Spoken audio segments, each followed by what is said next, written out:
Hi, I hope you're well. I would like to start this episode by making an apology.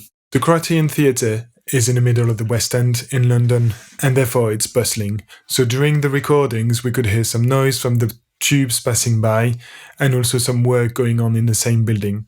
We try to remove the noises in the editing process, but unfortunately, they can't be completely removed. I hope you will still enjoy what John and Claire had to say, because the information they gave us is really rich and interesting.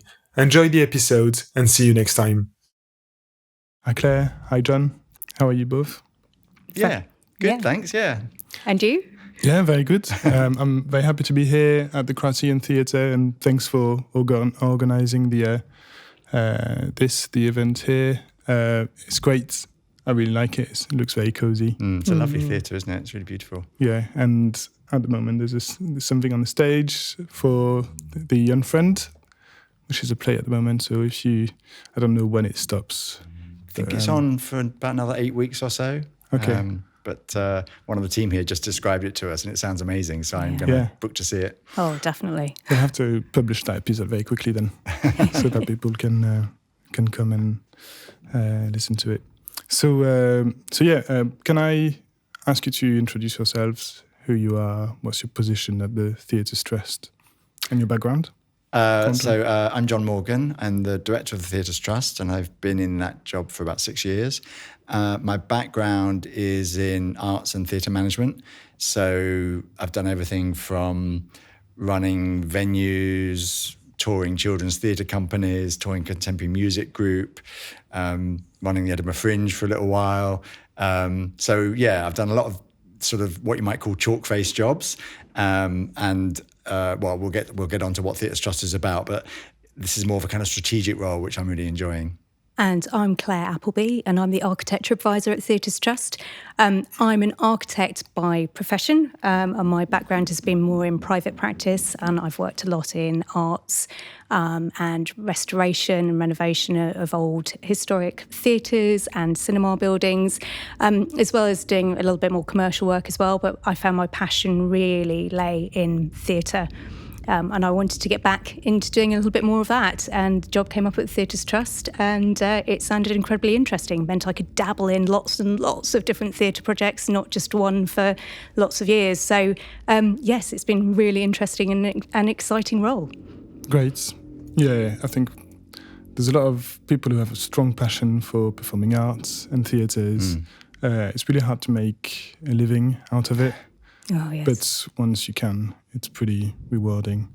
I mean, I created a Hype On for that, to go to speak more about music, to go to theatres, performance places.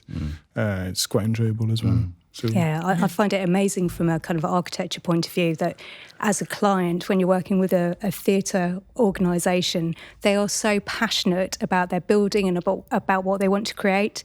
And then you'll go and work for an office developer and it will be something completely different. They're interested about the profit and the kind of the bare basic bones of the building. And it's such a different world to be working in. It's full of passion and enjoyment. Yeah, and you meet such a diverse range of people.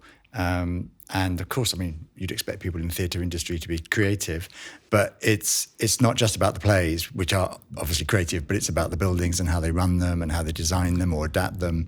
And it's amazing to see what people achieve. Yeah, and it's also something I realised and I discovered as I'm doing High Point, is that you meet so many great people and charities who do great stuff just without earning anything, most of the time, but it's for communities. And I didn't know, well, it's not that I didn't know they existed, but it's great to see so much of that happening.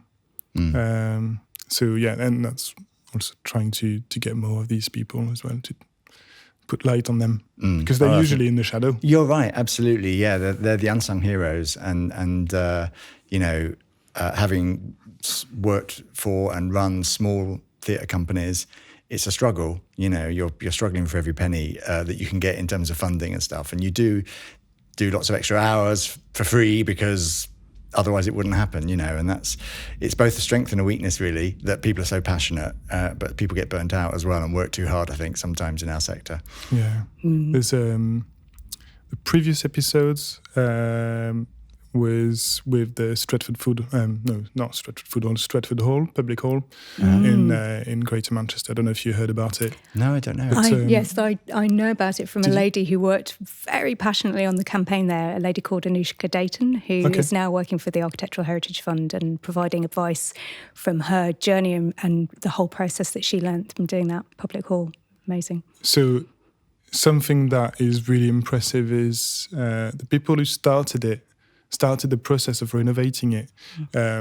They've just given their time. And I think about Simon mainly, who's working part-time, he's a freelance, and he's looking after his kids, but also doing a lot of work around the place.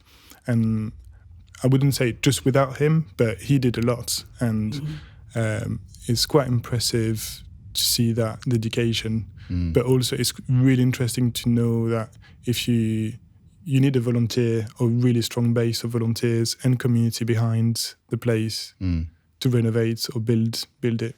Yeah, it's really inspiring. And I know we're going to talk a bit more about our work with Theatres at Risk, but, you know, nearly all of those theatres that are on a kind of more positive path of reopening and being renovated is because of the passion of the local community who are not necessarily even working in theatre or the arts, but just really care about that building. And in fact, a quarter of all of the UK's theatres are run by volunteers. Interesting. Yeah. So before we start speaking about the Theatre Stressed, we started to introduce a game at the beginning of each episode. Oh, Lord. Yeah, test your knowledge, but I'll try to not be too harsh. And okay, Claire will win. Oh, dear. No, I don't think so, John.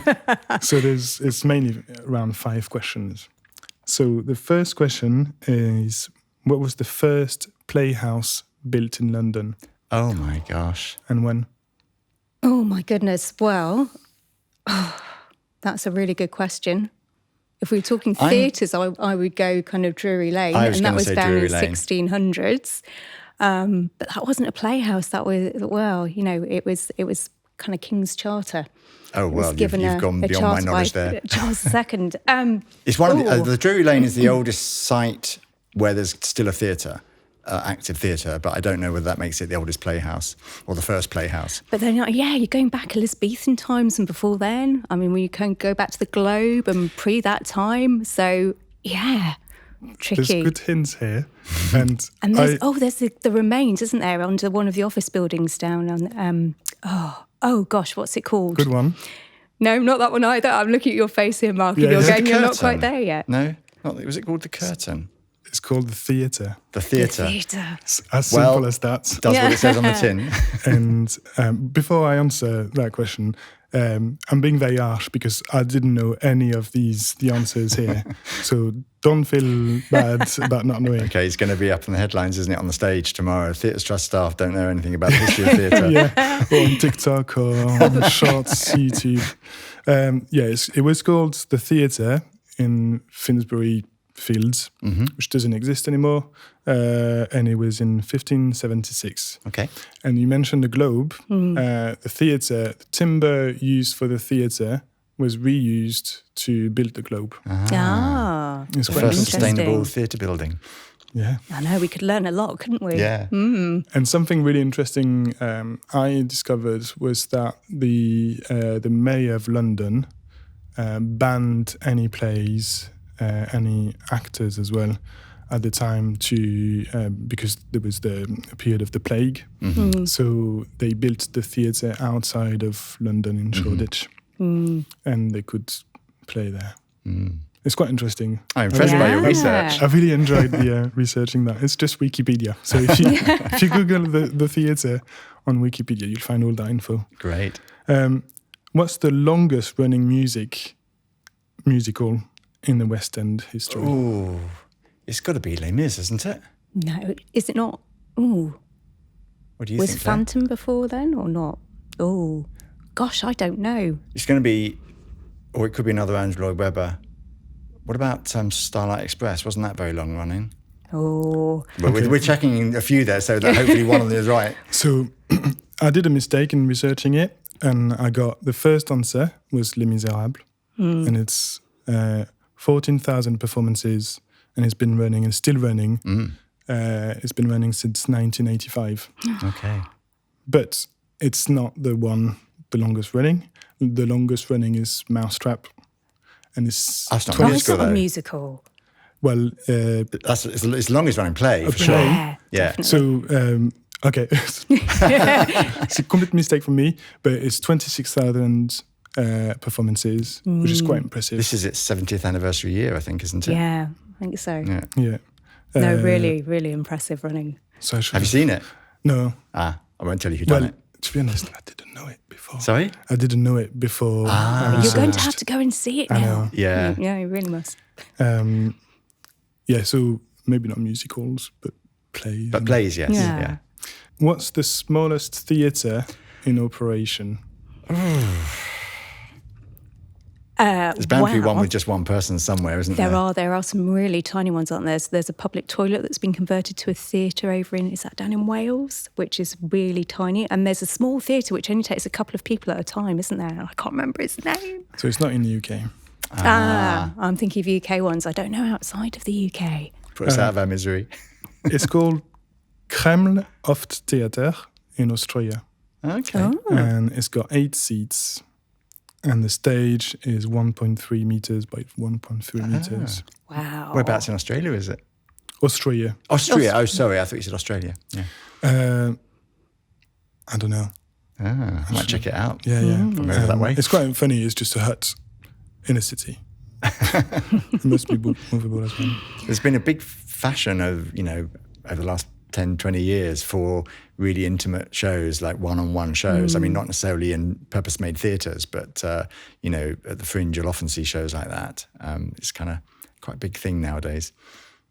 What's the longest theatre performance? As in how long the show is. Yes. Yeah. Exactly, yeah.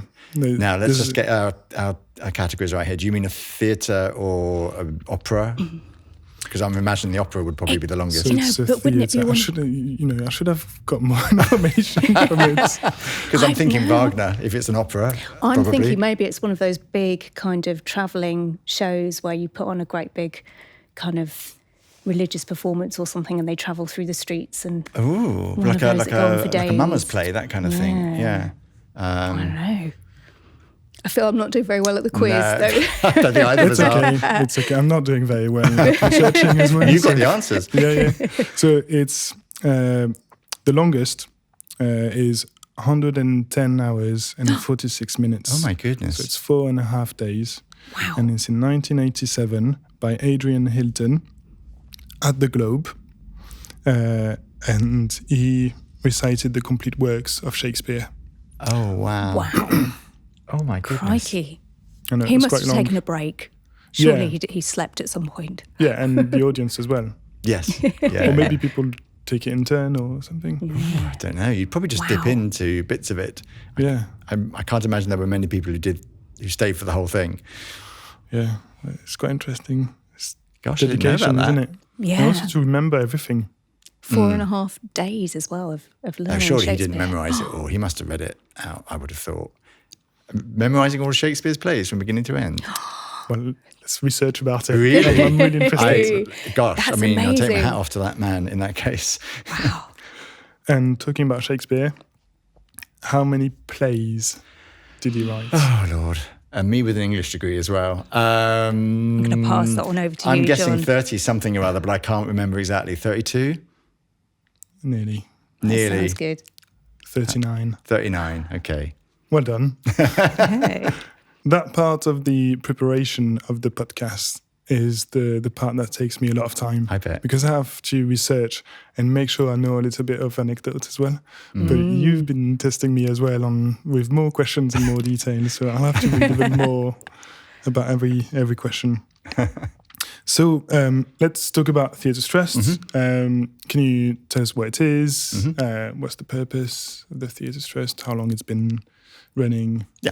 Okay. So we're a charity. We are the national advisory body for theatres, which means that we advise anybody who owns or runs a theatre about how to make it as viable and as resilient as possible, sustainable, inclusive, and contributing to kind of local placemaking.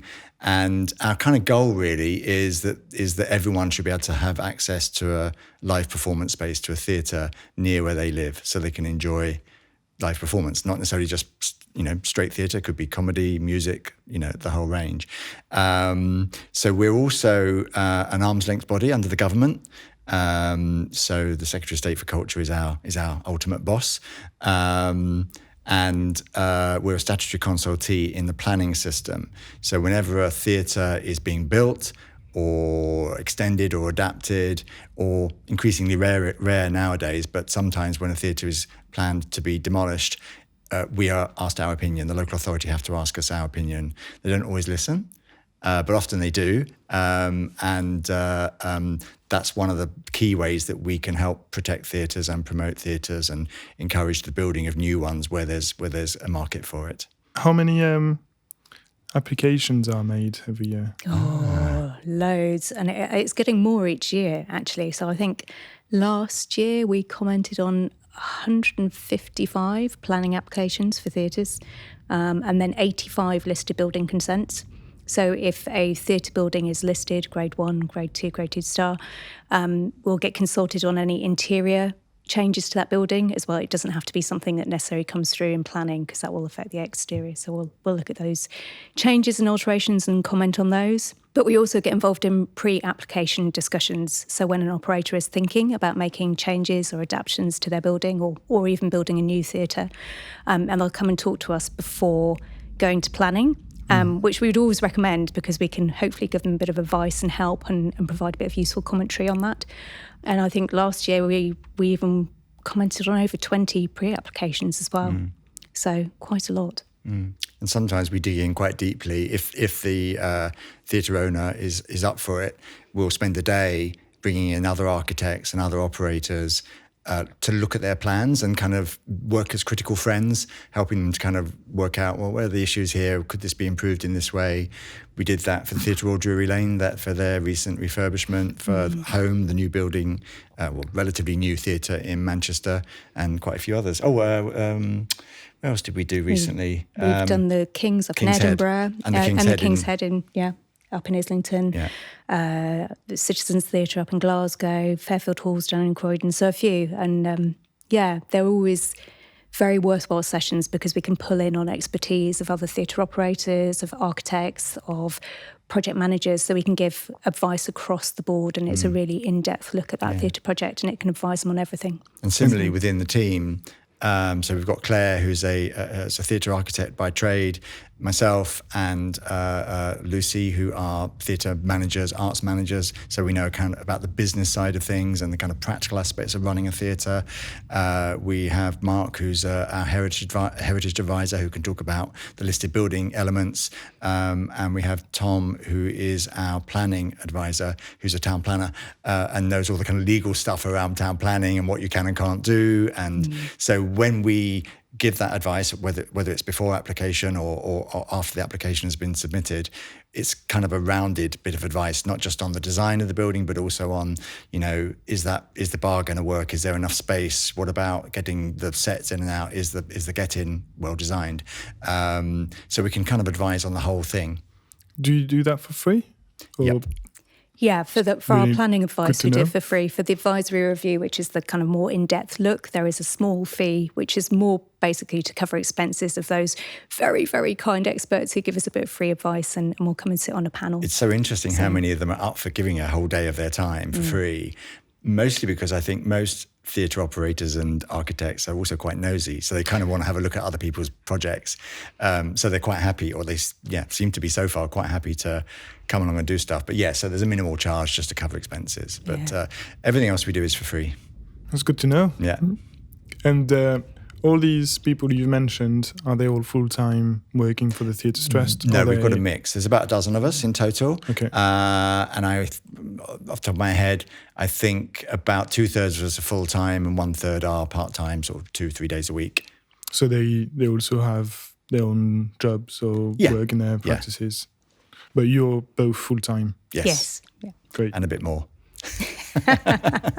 When you're Always. passionate, you don't count the hours. What's your main source of income? Do you rely on funding? Mm-hmm. I saw that the Theatres Trust was owning the three theatres. That's right. Is that right? Yeah. Yes. Yeah. Well, so you asked me how long the Theatres Trust have been going, and it's since 1976. So there is an act of Parliament that set us up, and helpfully the government set us up but didn't give us any money, and we still don't receive government funding. So for a long time, certainly in the early part of the history of the trust, it was entirely volunteer run. There were no paid staff because there was no money, and there were some amazing, passionate people who just worked really, really hard in their spare time to kind of get the trust up and running and delivering the kind of advice that we give. And then when the old Greater London Council was disbanded in the sort of late 80s, it was agreed that it owned 3 theatre freeholds, West End theatres, and it was agreed that they would be sold to the Theatres Trust for £1 each. So we bought them for £1 each.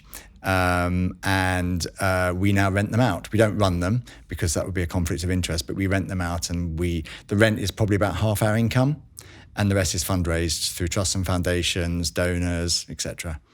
Is there any other bodies in the UK that do the same as Theatres Trust, or charities? Yeah. And also I was wondering, from what point do you switch from Theatres Trust to theatre consultants, architects? That's a good the full question. I'll let design Claire team? do that one. But just asking about other bodies, there aren't any quite like the Trust that have the statutory consultee role within planning. But there are other kind of organisations like the Music Venues Trust, who work in very similar way to us, but they don't have that planning power, as it were. And there's UK Cinema Association as well, but that's more of a membership body. I think that's another key thing about us as an organisation is we're not a membership body. So we don't represent any one group of people, which enables us to be quite independent in our views and in our advice. Sometimes we'll say things that the theatre might not actually like us to say because we're doing it in the interest of the theatre building's long-term future. More often than not, they do, and we talk to them about it. But, it's not our job to sort of please a constituency, which I think gives us a lot of power so we can be independent in our opinions. Yeah, no, I agree with you, John, and it's quite interesting. We cross over with a lot of other kind of public bodies. So whether that's heritage bodies such as Save Britain's Heritage, Victorian Society, Cinema Theatre Association, like John said, 20th Century Society, and quite often we'll work with them because we have kind of joint interest in a casework or in a theatre. But then we also work with other membership bodies like the Association of British Theatre Technicians, alongside them, SALT UK Theatre, many, many different people, Little Theatre Guild as well. So we cross a lot of different sectors, so we're quite broad-reaching and across the UK as well. Yeah, definitely.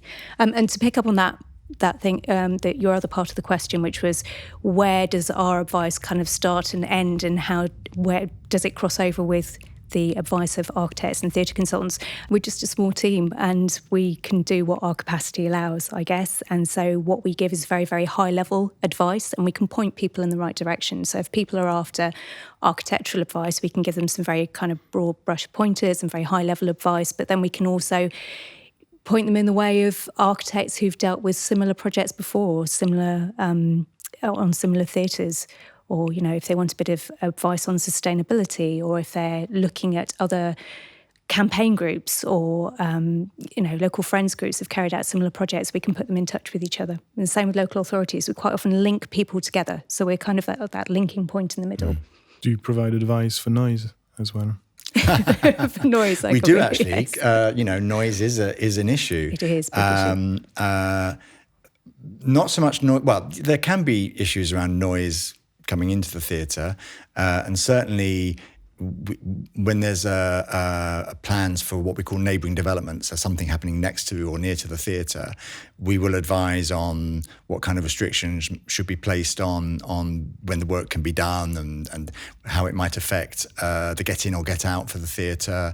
Streetscaping as well. When councils decide they want to, create a pedestrian zone, all for pedestrian zones, but thinking carefully about what does that mean for how the theatre will operate. Yeah. So there's noise in that direction or impacts in that direction. There's also impacts the other way.